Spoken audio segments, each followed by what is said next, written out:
Change in the state of motion of the arrow is an example of a dash force.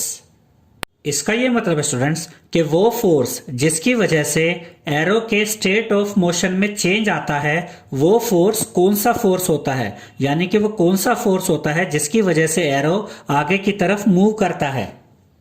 अभी हमने आपको बताया था students कि तीर चलाने के लिए बो को स्ट्रेच करना पड़ता है और बो को स्ट्रेच करने के लिए मस्कुलर फोर्स लगता है और मस्कुलर फोर्स को हम कॉन्टैक्ट फोर्स भी कहते हैं। तो यहां पर आंसर है कॉन्टैक्ट, तो यहां पर आप लिखेंगे कॉन्टैक्ट। डी पार्ट में हमसे कहा गया है while the arrow moves towards its target the forces acting on it are due to dash and that due to dash of air. इसका यह मतलब है स्टूडेंट्स कि जब एरो अपने टारगेट की तरफ मूव करता है तो उस एरो पर कौन से दो फोर्स लगते हैं। याद रखिएगा स्टूडेंट्स कि जब एरो अपने टारगेट की तरफ मूव करता है तो उस एरो पर एक तो ग्रेविटी का फोर्स लगता है, यानी कि अर्थ उस एरो को अपनी तरफ खींचने की कोशिश करती है, और उस एरो पर फ्रिक्शन ऑफ एयर भी लगता है, यानी कि जब हवा में एरो आगे की तरफ जाने की कोशिश करता है तो हवा उस एरो को पीछे की तरफ धकेलने की कोशिश करती है। तो यहां पर सही आंसर है ग्रेविटी एंड फ्रिक्शन। तो यहां पर आप लिखेंगे ग्रेविटी और यहां पर आप लिखेंगे फ्रिक्शन। फिफ्थ क्वेश्चन में हमसे कहा गया है in the following situations identify the agent exerting the force and the object on which it acts. State the effect of the force in each case.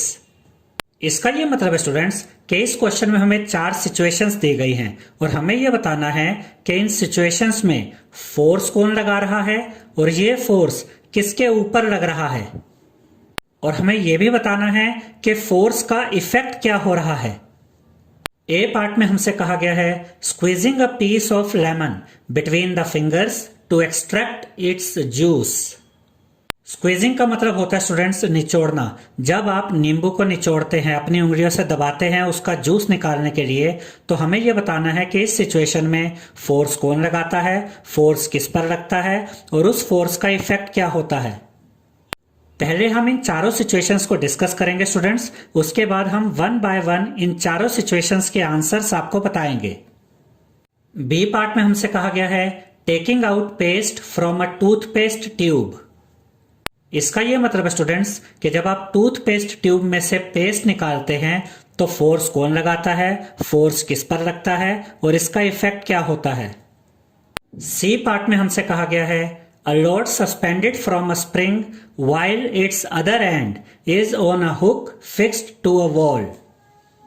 इसका यह मतलब है स्टूडेंट्स कि जब आप एक स्प्रिंग के साथ रोड सस्पेंड करते हैं, यानी जब आप एक स्प्रिंग के साथ वेट लटका देते हैं तो फोर्स कौन लगाता है, फोर्स किस पर लगता है और उस फोर्स का इफेक्ट क्या होता है।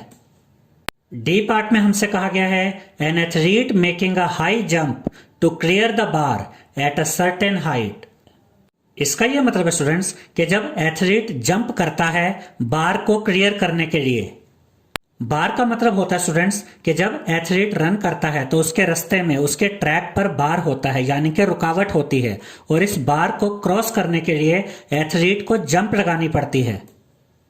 और हमें यह बताना है कि जब एथलीट जंप करता है तो फोर्स कौन लगाता है, फोर्स किस पर लगता है और इस फोर्स का इफेक्ट क्या होता है। अब हम इनके आंसर्स को देखेंगे। ए पार्ट में फोर्स लगाने वाला एजेंट है फिंगर्स और ऑब्जेक्ट जिस पर इस फोर्स का असर होता है वो ऑब्जेक्ट है लेमन, और इस फोर्स का इफेक्ट क्या होता है students, lemon juice is extracted out, यानी कि लेमन जूस बाहर आ जाता है। बी पार्ट में फोर्स लगाने वाला एजेंट है फिंगर्स और जिस ऑब्जेक्ट पर यह फोर्स लगता है वो ऑब्जेक्ट है टूथपेस्ट ट्यूब, और इस फोर्स का इफेक्ट क्या होता है, toothpaste comes out of the tube, यानी कि टूथपेस्ट ट्यूब से बाहर आ जाती है। सी पार्ट में फोर्स लगाने वाला एजेंट है लोड, यानी कि वेट, और जिस ऑब्जेक्ट पर यह फोर्स लग रहा है वो ऑब्जेक्ट है स्प्रिंग, और इस फोर्स का इफेक्ट क्या होता है, change in shape of the spring, यानी कि स्प्रिंग की शेप में चेंज आ जाता है। डी पार्ट में फोर्स लगाने वाला एजेंट है एथलीट और ये फोर्स जिस ऑब्जेक्ट पर लगता है वो है एथलीट्स बॉडी, और इस फोर्स का इफेक्ट क्या होता है? Athlete jumps over the bar, यानी कि एथलीट बार के ऊपर से कूद जाता है। 6th क्वेश्चन में हमसे कहा गया है a blacksmith hammers a hot piece of iron while making a tool. इसका यह मतलब है स्टूडेंट्स कि एक ब्लैकस्मिथ यानी कि लोहार हैमर से एक हॉट पीस ऑफ आयरन को स्ट्राइक करता है यानी कि पीटता है। How does the force due to hammering affect the piece of iron? और हमें यह बताना है स्टूडेंट्स कि हैमरिंग से यानी कि पीटने से, स्ट्राइक करने से जो फोर्स लगता है उस फोर्स का पीस ऑफ आयरन पर क्या इफेक्ट होता है? तो इसका आंसर है when a blacksmith hammers a hot piece of iron he uses his muscular force. इसका यह मतलब है स्टूडेंट्स कि जब एक ब्लैकस्मिथ यानी कि लोहार एक हॉट पीस ऑफ आयरन को हैमर करता है यानी कि उसे स्ट्राइक करता है, पीटता है, तो ब्लैकस्मिथ अपने मस्कुलर फोर्स को यूज करता है। This muscular force changes the shape of the piece of iron. इसका यह मतलब है स्टूडेंट्स कि यह muscular force piece of iron की शेप को चेंज कर देता है। 7th क्वेश्चन में हमसे कहा गया है an inflated balloon was pressed against a wall after it has been rubbed with a piece of synthetic cloth. इसका यह मतलब है स्टूडेंट्स कि पहले तो आपने एक इन्फ्लेटेड बैलून को यानी कि फूले हुए गुब्बारे को सिंथेटिक क्लॉथ के साथ रब किया यानी कि रगड़ा, और उसके बाद उस बैलून को एक वॉल के साथ प्रेस कर दिया यानी कि एक वॉल के साथ लगा दिया। It was found that the balloon sticks to the wall, यानी वो जो बैलून था वो वॉल के साथ, दीवार के साथ चिपक गया। What force might be responsible for the attraction between the balloon and the wall? इसका यह मतलब है स्टूडेंट्स कि हमें यह बताना है कि वो कौन सा फोर्स है जिसकी वजह से बैलून और वॉल के बीच में अट्रैक्शन हुआ, यानी कि वो कौन सा फोर्स है जिसकी वजह से बैलून वॉल से चिपक गया। इस चैप्टर की कीवर्ड्स वाली वीडियो में हमने आपको इलेक्ट्रो